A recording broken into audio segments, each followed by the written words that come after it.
E aí, pessoal, então com esse vídeo eu vou dar continuidade naquele vídeo anterior que eu falei sobre raízes para vocês, certo? A grande diferença agora é que a gente vai dar um foco específico nas raízes quadradas, certo? O que seria uma raiz quadrada?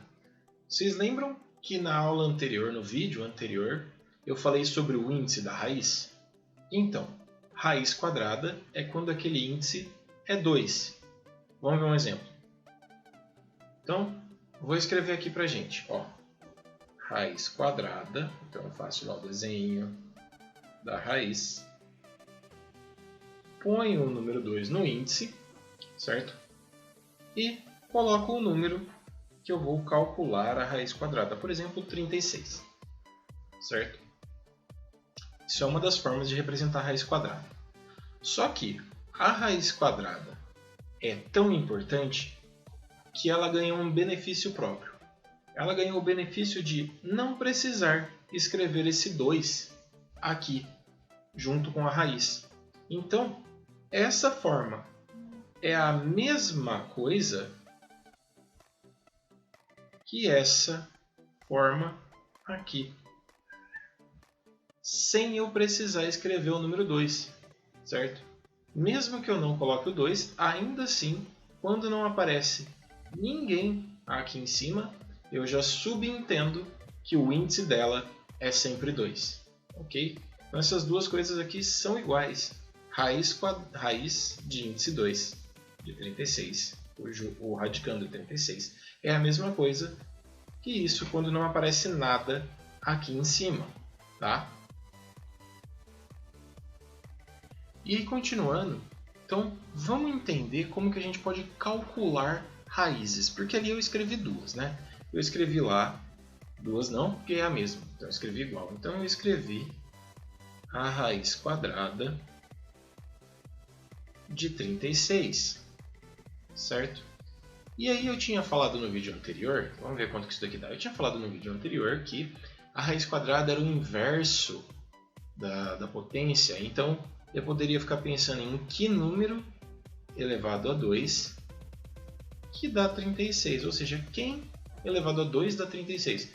Nesse caso eu já sei de cabeça. Eu sei pela minha memorização que 6 elevado a 2 dá 36. E, portanto, a raiz quadrada de 36 é igual a 6. Então, essa ideia de resolver por memorização funciona. Por exemplo, o 9. 9 elevado ao quadrado, eu sei que é 81.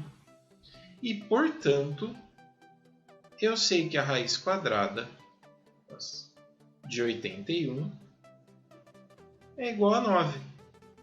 Certo? Então, eu posso ir fazendo por memorização esse tipo de cálculo de raiz.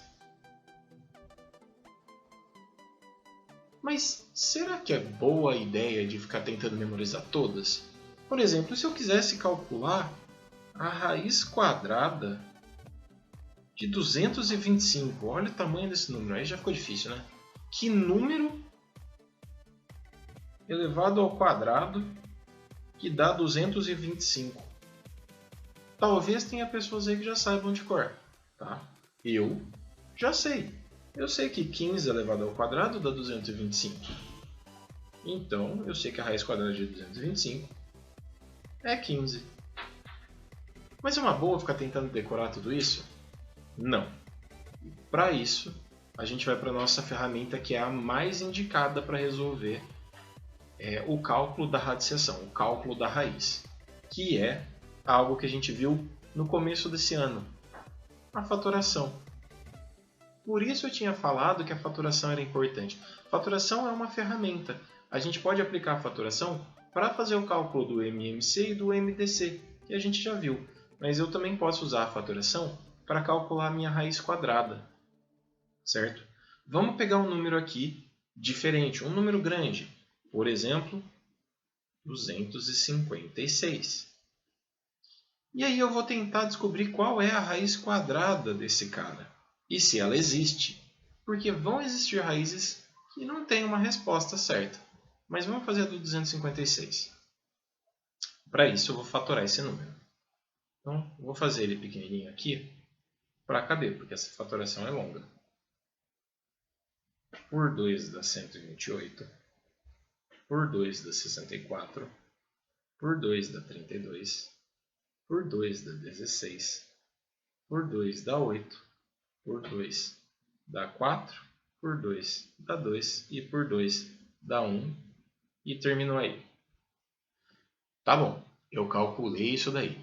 Só que agora eu vou escrever ele de uma forma diferente. Olha que legal. Eu vou tentar juntar números iguais em pares, certo? Então vamos ver quantos pares a gente consegue fazer. Eu tenho um par, outro par, outro par, outro par. Quantos pares eu tenho? 1, 2, 3, 4. Ou seja, eu posso reescrever esse raiz quadrada de 256 como tudo isso daqui. 2 elevado ao quadrado vezes 2 elevado ao quadrado vezes 2 elevado ao quadrado vezes 2 elevado ao quadrado. Vocês percebem que... Lembra que o índice que está aqui fora é 2? Beleza. Todos os expoentes dos números aqui de dentro são iguais. Então eu posso tirar todos esses radicandos de dentro da raiz, perdendo o expoente. Como assim, professor? Não entendi. Esse cara, esse 2, esse expoente, é igual a esse índice. Então, esse primeiro 2 pode sair dali de dentro. Esse segundo 2 que aparece aqui dentro da raiz também tem expoente 2, que iguala ao índice. Então, ele também pode sair dali de dentro. Esse segundo cara, esse terceiro cara, também tem expoente 2, que iguala com o índice da raiz. Então ele também pode sair dali de dentro. Opa, escrevi errado. Aqui é para ser um 2. Esse último cara também tem o expoente 2, que se iguala com o índice da raiz. Também pode sair dali de dentro. Então, com 2 vezes 2 vezes 2 vezes 2, 2 vezes 2, 4, vezes 2, 8, vezes 2, 16. Então, a raiz quadrada de 256 é igual a 16. A raiz quadrada de 256 é igual a 16.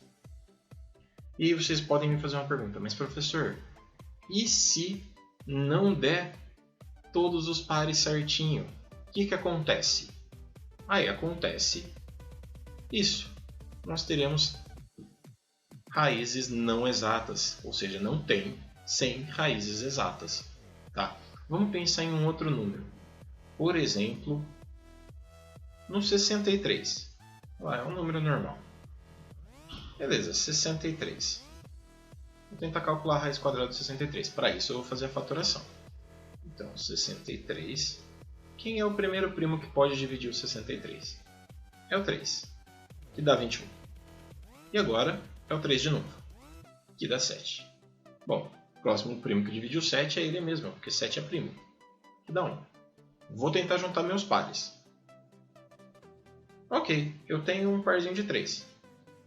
Então eu posso reescrever isso daqui como a raiz quadrada de 3 elevado a 2 vezes... Poxa, meu 7 está sozinho. 7 sozinho. Ele pode sair de dentro da raiz? Não. Então, quando isso daqui acontece, significa que eu não tenho uma raiz exata.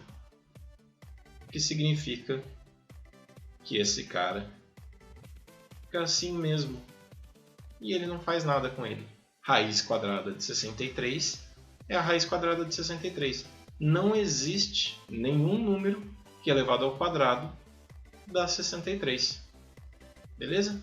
Então, essa é a ideia do cálculo de raiz, ou pela ideia da memorização, que nem sempre é uma boa ideia, ou pela ideia da fatoração, que sempre vai resolver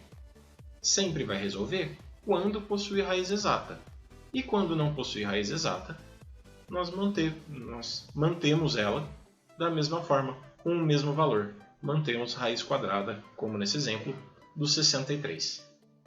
Tranquilo? Então, essa é a aula sobre cálculo de raízes e nos vemos na próxima aula.